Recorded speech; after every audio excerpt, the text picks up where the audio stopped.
Hello everybody and welcome to a new video full of excitement. Before heading into this video breaking down yesterday's release developer blog of Palia, I want to quickly remind you all that Palia is coming to Steam very soon. And with every person wishlisting it, we are one person closer to getting our massive boy Frogbird. So what are you doing? Go wishlist it if you haven't already, because we want the big boy and we're so close. But now, with Palia coming to Steam also comes a brand new update full of exciting things, and no, I'm not exaggerating. Let me break down the patch notes for patch 0.178. In the words of the developers, it's all about spring. Now the first major thing coming is the next temple, the Temple of the Roots. Spoilers about this temple have been circulating on the internet already, with lists of donations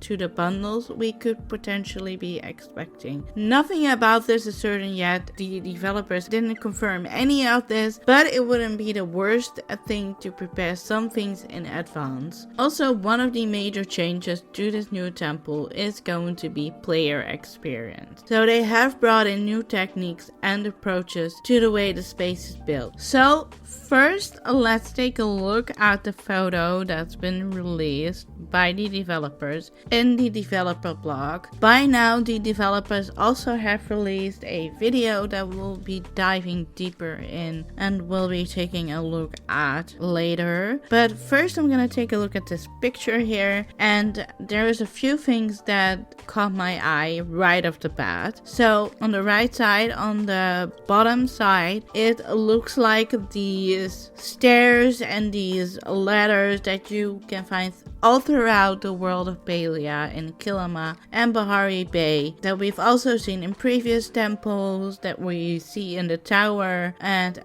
these look the same to me, and I can now confirm after watching the video that's been released that these are most likely what I was guessing they were. And I also want to quickly point out the wording on the pillar to the left of the statue, because I think this wording is going to be related to something in the temples in some way, and how, I don't know yet, but I just have a feeling that it's going to play a part. Now I'm also going to take a look at the video and point out what stands out to me. Right off the bat, we can see the two Galders. We can see Einar and Hekla, which they did say were going to play a part in the new temple. Alright, let's see what else we've got. So, I'm seeing a lot of ladders that we are supposed to climb. We have to break down some things with our pickaxe. Ooh, cool tunnel, maybe with some air flowing. I also see some floating islands that we have to hop onto. So yeah, it looks like yet another fun obstacle course, a fun temple to finish. And as expected, it's going to be a new experience, just like all of the other temples. But it also should feel a little bit more guided than the last temple. As an example, they added some flowers to indicate that you are in the main area of the temple to help with direct. It will also be the first time some new mechanics are introduced that will be utilized in future temples and zones. From having looked at the video, these new mechanics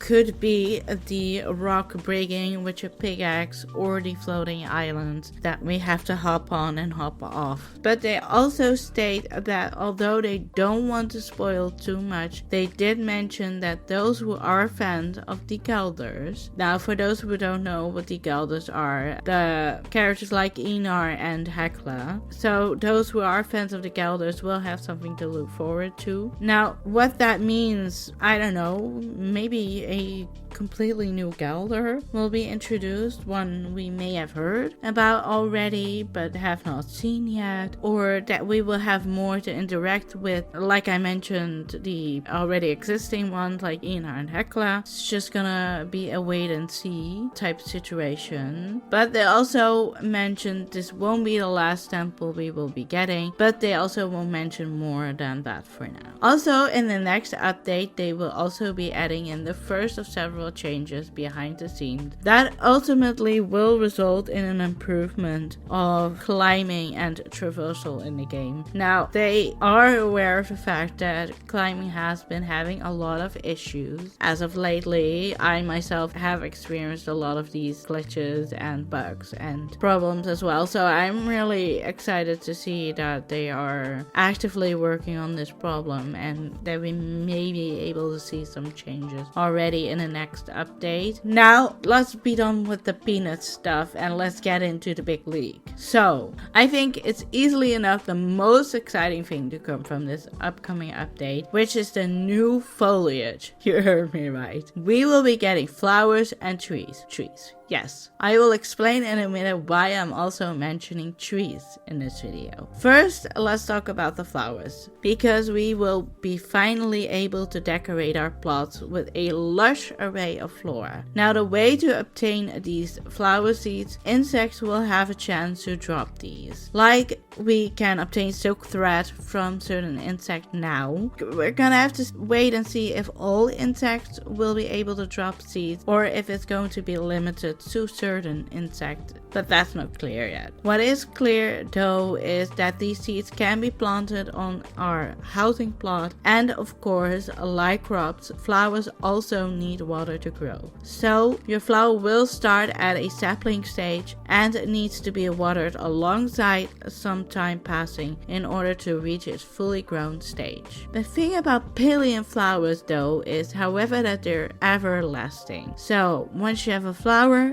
they will not spoil, they will not die, they will stay in their perfect shape and state forever. And once they are fully grown, you can pick them up, move them around and arrange them however you like. And if that wasn't enough, all fully grown flowers will have a 100% chance to drop one and only one seed of that flower type, so it won't be long before you have a lush garden right in your backyard. Now, it isn't specified precisely that we can breed flowers, but the way I'm reading this segment of the developer blog, it certainly sounds it could be possible, and I'm excited to see if I'm right. Now onto trees. You might be asking, why trees? We already have trees, so what is so special about trees in this new update? Well, just like flowers, trees will also have a chance to drop when you chop down their equivalent in the wild, so their seeds. But the developers have done a lot of work to freshen up the experience as you plant the seed, because trees will now have 4 stages and also need water and time to pass as they go through each stage. At any stage though, you can choose to stop growing the tree if you're a fan of a particular look. They can still be chopped down at any point if maybe you're just ready for a fresh start with new trees, or if you're running out of resources, wink wink. Now, we will also get a new set of outdoor furniture with maybe some familiar items to long-time players, because I want to start with saying that some of these items have already been in the game once as a glitch that some lucky players had the chance of unlocking when they weren't supposed to yet. And even though the developers have by now fixed this glitch, some players still have these furniture items. So I want to thank my lovely friend Kuridoon, aka Lauren, for letting me come over to their plot where they did some beautiful tiny builds with the fairy lights and stonewood etching that I could show this in this video, but also for their amazing puffing idea video that you should also check out, which the link will also be in the description. But now I'm excited for all of these items. It will be exciting to see how these items can be obtained by us. Now, as I mentioned, the fairy lights and the stone and wood etching items were already in game once. as a craftable item. So it seems highly likely that these will remain a craftable item. I can't imagine that the developers have had a chance to change this up yet. Maybe they have, but it seems very unlikely to me. And my best guess would be that the wooden archway that you can see in this picture will also become a craftable item. Now, for the rest of the items, my best guess right now would be that they will become available at the stall where we could also previously buy the winterlight items, like the leaves and the leaf piles behind Ziki's shop. But all of this is again speculation, and we will just have to wait and see until the update comes how we are able to obtain these items. Now, of course, like every update, we will also be getting some new premium outfits for us to buy if we would like to. Now, none of this is mandatory, it's all just voluntarily, and since the whole theme of this update is spring and many people get married in spring, you might already be able to guess where this is going. But that means that this update's outfits will be inspired by weddings. Now, there is a special interaction when multiple players have these outfits equipped and are gathered together. Flowers will grow and bloom like seen here, with more appearing when up to 5 players with these outfits are nearby. I also want to quickly look at some other cool stuff that will not be included in this update yet, but it can be expected in the future for Palia. So the developers have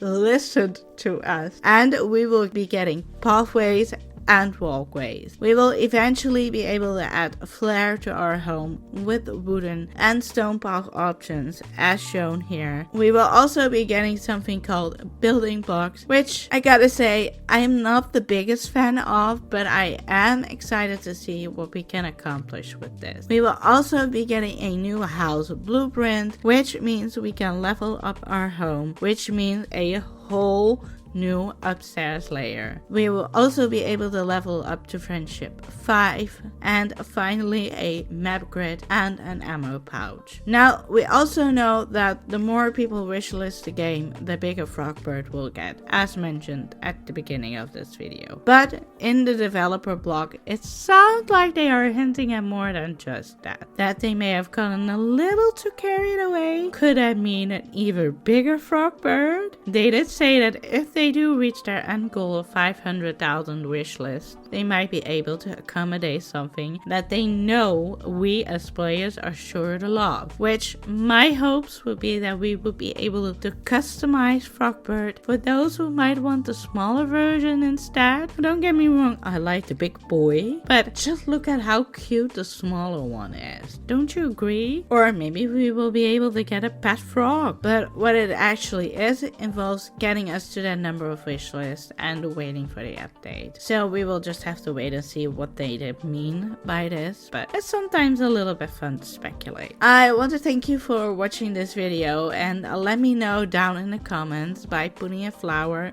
in the comments if you are just as excited about the flowers as well. And also, don't forget to go and check out my lovely friend Kuridoon, because they will also be doing a video on the developer blog. They will be doing an update get ready checklist for you to check out, which I think we could all use, so be sure to check that out. The link will be in the description for you. And don't forget to like, subscribe, and hit the notification bell on your way out. See you next time. Bye bye.